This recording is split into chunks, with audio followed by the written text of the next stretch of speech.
Hello and welcome to another edition of Time for a Slow Burn. My name is Jeff Roberts and I'll be your host for this series. In this series of programs, we will discuss topics of interest that tend to burn your hide. Topics can be just about anything. A discussion, a debate. Sometimes it's something we've witnessed firsthand. It's a television program or an argument with a neighbor. Sometimes it's just a rumor. One of the very hot topics of the past 3 elections has been helping those who need it escape poverty. In America, one of the richest nations on earth, if not the richest. We will endure the poverty rate of just under 14% of our total population. That equates to approximately 4 million Americans. A staggering sum when you consider how much has been spent on fighting poverty since the then President Johnson declared the war on poverty. His vision was called the Great Society. Sadly, that vision was a failure before it started, and to date, it has become a horrible failure of the U.S. government to understand how to fight poverty and win that so-called war. As a very sad testament to a failure of Johnson's vision, we have expended a grand total of $20 trillion to date. And all we have to show for it is these massive expenditures is less than 1% improvement from the original estimation of the poverty level in 1964. So, in the 53 years America has been engaged in fighting poverty, less than 11% of those affected have been removed, or less than 1% have been removed from the poverty rolls. That's a very sad testament indeed. Now, what the heck is poverty? How is it measured and by whom? And these are very good questions, and there are many more that should be asked and answered, not only by the federal government, but by society as a whole.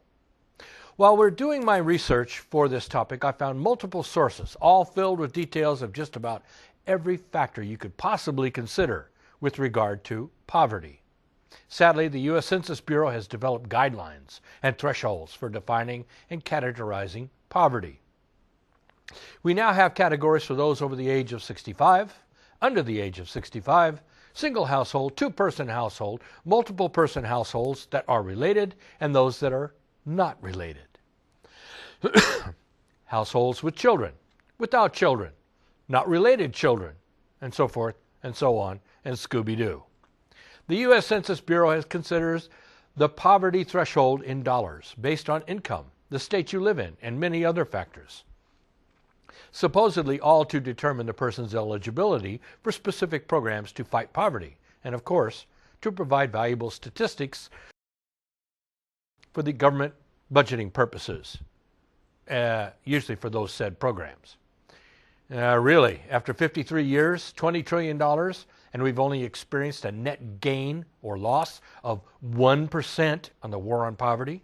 Sounds like to me we're experiencing the same thing Albert Einstein warned us about when he said, and I'm quoting, insanity, doing the same thing over and over again, expecting a different result. End of quote.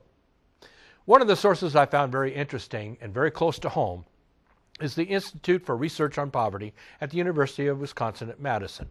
This report was for the year 2015, and it's filled with facts and figures and statistics, all related to all 50 states in the form of multiple matrix. Jam full of everything you could possibly imagine that would or could relate to poverty. What I found very interesting when reading the findings was this: what was measured over the years and how it has been determined by different congressional committees, each with input with various departments of the federal government. Federal governments like Health and Human Services, Agriculture, Energy, and Labor.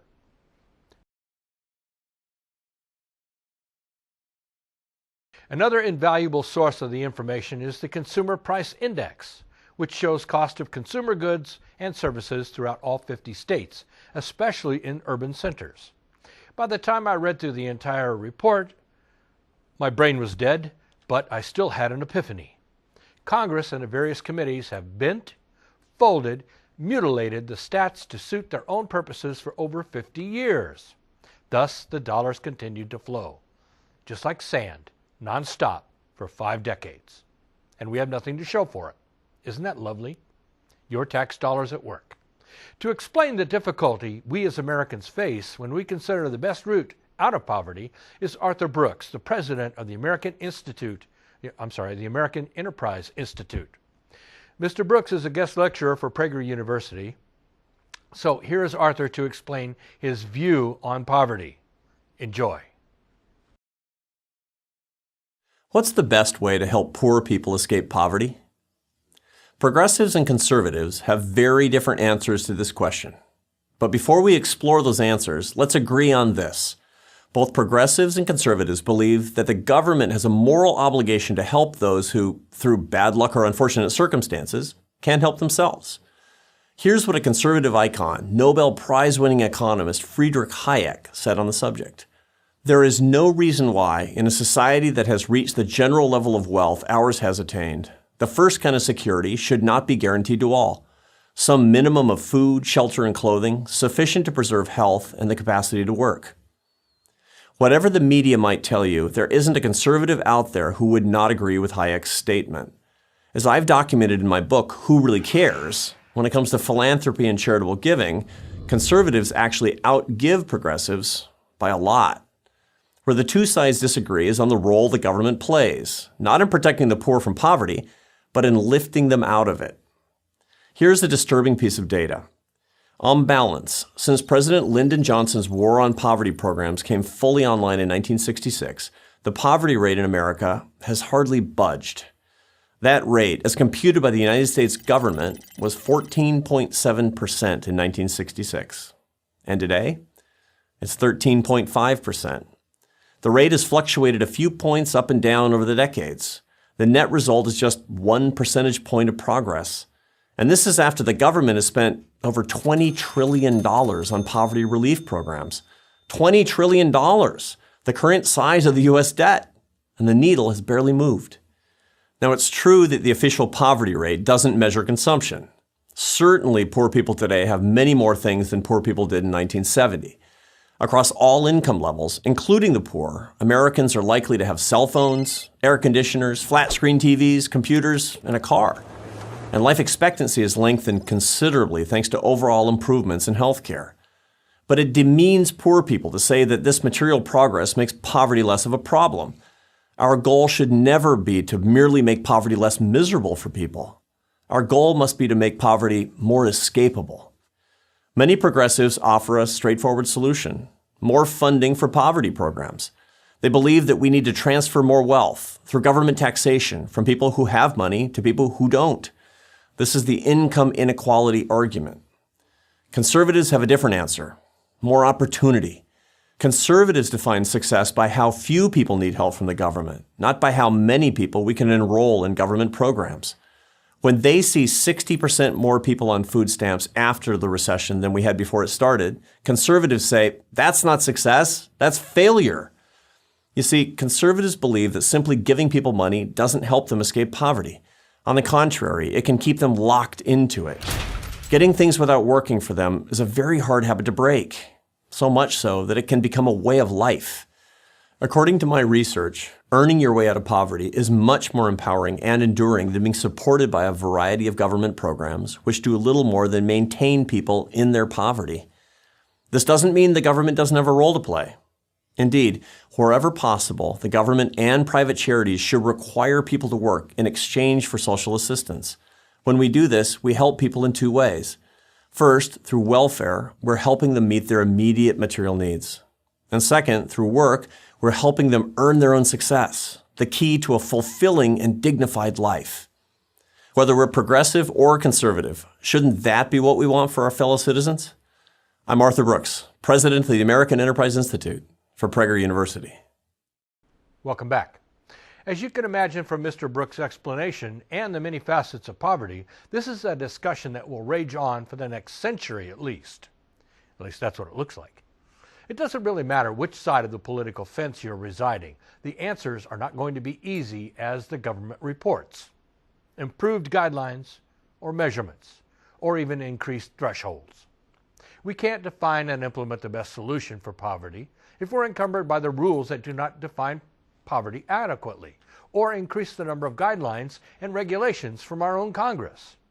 Making the definition of poverty clear, finding the root cause of the issue, and then creating a strategic plan to end poverty once and for all. That should be the goal. That should be the goal of all Americans, not just candidates running for political office. The issue of poverty and its long-term effects has been a topic of discussion ad nauseum for decades, and we have yet to formulate a real solution to the issue. Our short-term default solution has always been throw more money at poverty, thus subscribing to Einstein's insanity theory, and the cycle continues over and over again.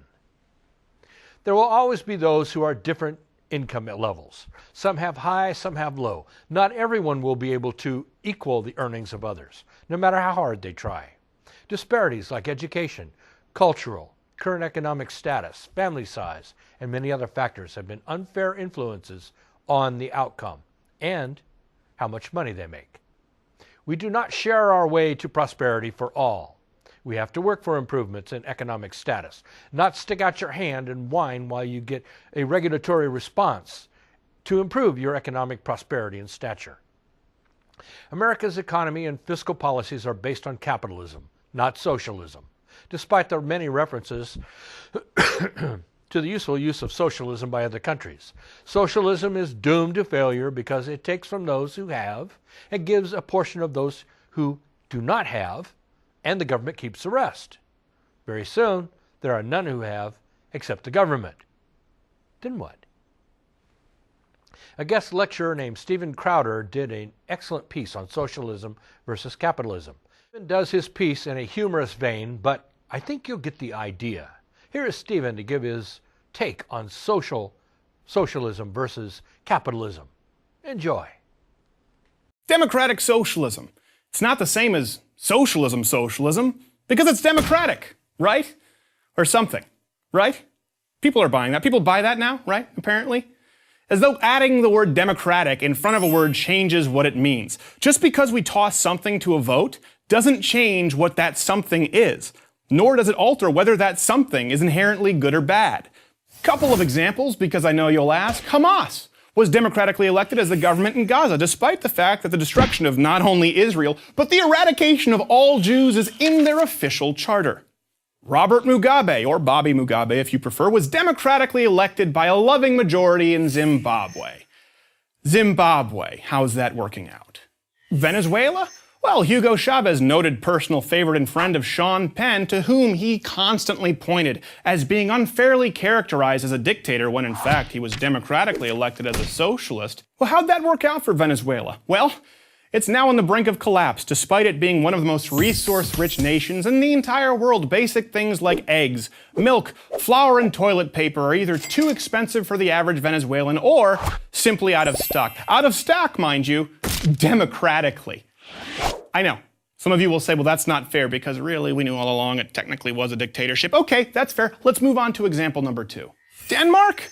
Okay, here's the time where you point to an entirely homogeneous population about 1/60th the size of America's, and you point to that as the blueprint. Okay, let's go there. This is a place where the middle class can't even afford a car because of the 180% new car tax. And the Prime Minister was so fed up with Americans pointing to it as a beacon for socialist success that he felt compelled to clarify, I would like to make one thing clear.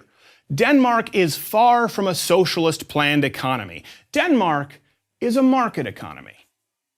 Sweden?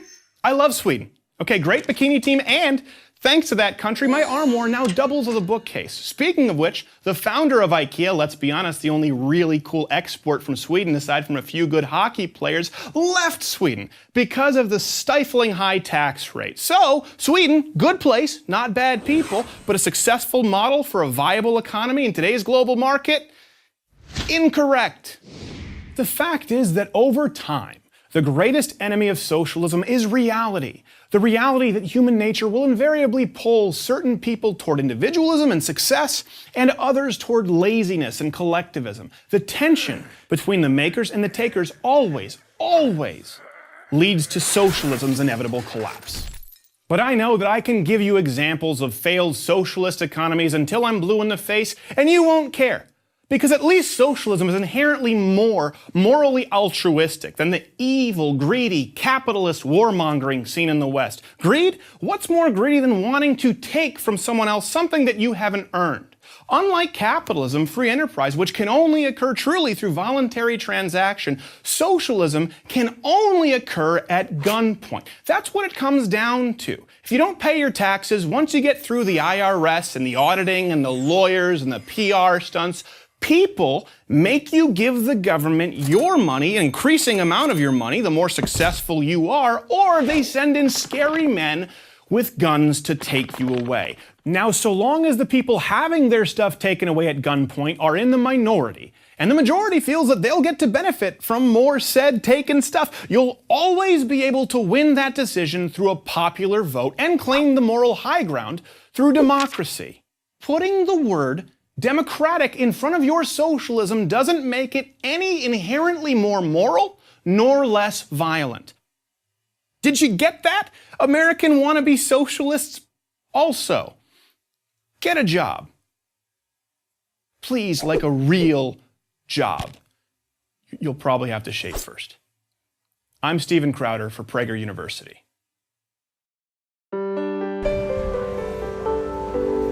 You're watching Kenosha Community Television.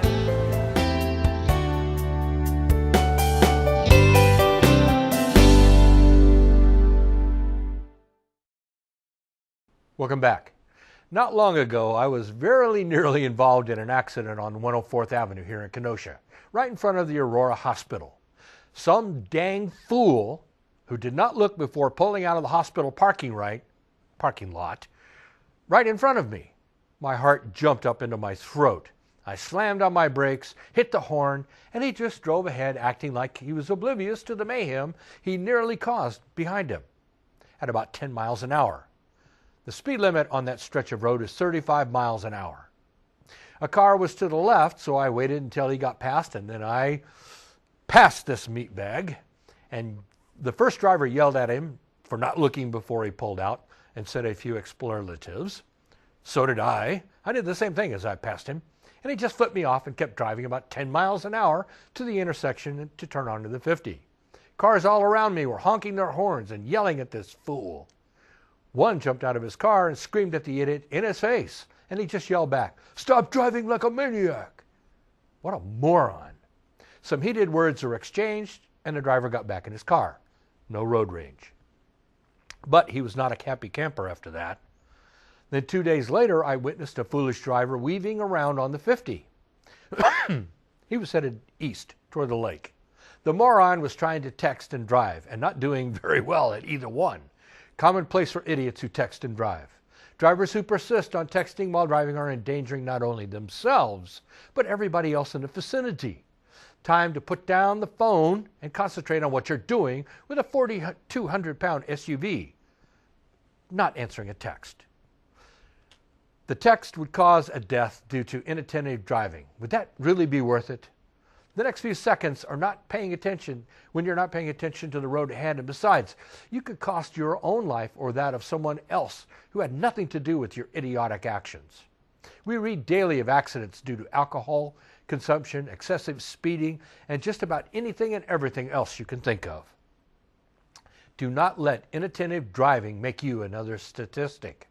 Pull off the road. Answer the text. Do not take a chance with your life by texting and driving, or pulling out in front of somebody and acting like a fool. Our next topic is a topic we've all run into at one time or another, and it's sad but true. It may have affected a relative, a friend, or you may have experienced the effects yourself. It's called depression, and it's a topic that is not a popular topic. That's because depression affects so many and for various reasons, and it's very difficult to diagnose without help from mental health professionals. If left untreated, the symptoms can lead to many other medical issues, some severe enough to affect the quality of life for you and your family. If you know of someone who has experienced depression, be on the lookout for these symptoms. Feeling sad all the time, empty or numb. Sleeping a lot or having trouble sleeping. The feeling of being helpless, hopeless, guilty, or worthless. The angry feeling, being moody, crying easily, chronic worrying, and at times experiencing panic attacks. Avoiding friends, feeling alone even when you're with your friends. Loss of interest in things that you used to do and you used to really enjoy having, and having difficulty concentrating. Doing your schoolwork, doing any type of work, remembering things, or making important decisions. Having recurring headaches, backaches, stomach issues, eating excessively, not enough, throwing up. Masking feelings by drinking alcohol excessively and drug use. Persistent physical symptoms of pains that do not respond to medical treatment. Thinking about or planning or attempting suicide. Described symptoms of depression are very serious and need to be brought to the attention of mental health professionals as soon as they're spotted. Dealing with depression is difficult when the person does not want to talk about it, but their quality of life is important, not only to themselves, but their loved ones as well. Be on the lookout for the symptoms and help that person find the help they need. It will be very difficult and their life will change, but it's an attempt to help save their life. The last topic for this program has been on my mind for a while. It does involve the question, what will I do when I retire from corporate America? A fair but very difficult question to answer, and I've asked that over the years many, many times. This has been a topic that I've had difficulty thinking about, let alone openly discussing, whether it was with my wife or my kids. But in the past 2 or 3 years, it has become much easier to digest for myself. I've come to realize my time at the workplace is becoming less and less. I've had some very good jobs, some great ones, a very good career, including a 20-year military career that I'm very proud of. But my time in the working world is rapidly becoming less fruitful as I would have hoped over the years. Finding a full-time job is nearly impossible. It seems that nobody wants a 60-plus-year-old who is well-educated, with plenty of experience, excellent experience, in instructional design, in teaching, and who is an experienced project manager. The trend in today's job market tends to lean more toward the disposable workforce concept. And we first began to experience this phenomenon about 2 decades ago, right after the signing of the NAFTA agreement. For those who don't remember, NAFTA is the North American Federation Trade Agreement. For many job seekers, the road to satisfying employment suddenly became very bumpy indeed, mostly paved with disappointments and multiple short-term contracting jobs that turn out to be dead ends. Within a few short months, we found ourselves back in the job market, struggling to find meaningful or any sort of employment once again. And that's happened over and over again over the years. Today's contemporary job seekers are highly educated and motivated people, ranging in age from between 25 and 65. Their careers and goals are moving at a snail's pace, thanks to piss-poor management of expectations, and an education system that does not prepare them for the real working world that constantly changes. I know my education and experience did nothing to prepare me for the job market we are currently experiencing. Since I retired from the United States Army in 1992, I've had a total of 16 jobs. Only 4 were full-time permanent positions. And you can't call them permanent when you get laid off anyway. I was laid off from every job I've ever had since my days in the military were over, with the exception of 1. Sadly, I was forced to leave it for health reasons, or I would no doubt have been I would have had a heart attack or even worse. Also, equally as sad, my military retirement does not cover my mortgage. Yet my wife and I have managed to put 2 kids through college, keep food on the table, and pay all the bills. But we both work by necessity. We've had to. We could and would not survive otherwise. We can thank our Congress, business leaders, and corporate stakeholders for the concept of the disposable workforce. The days of long-term employment until retirement have evaporated, along with the 401ks and full retirement packages from the company that you put in 30 or more years into, or 5 or 6 years, however long it's been. We now have a workforce that changes jobs every 2 to 3 years and must pay huge premiums for insurance as their careers advance, or don't. All because the numbers are not in your favor. My choices for insurance were very limited at my last four contracting jobs, I could pay between $700 and $900 a month with a $1,500 deductible or higher, with lots of exclusions, of course, or a choice of a plan that would cost me half of my take-home pay since it was private insurance. My, how has the affordable healthcare industry changed since insurance company bean counters were put in charge? They get the final say in insurance premiums and what gets covered. Now that's something for a young millennial to look forward to. More expenses and less take-home pay. But that means forced mobility versus longevity. That's the short-term success for many young millennials, or so the U.S. Congress thinks. As for my generation of baby boomers, as we retire, we're leaving the workforce to an uncertain future.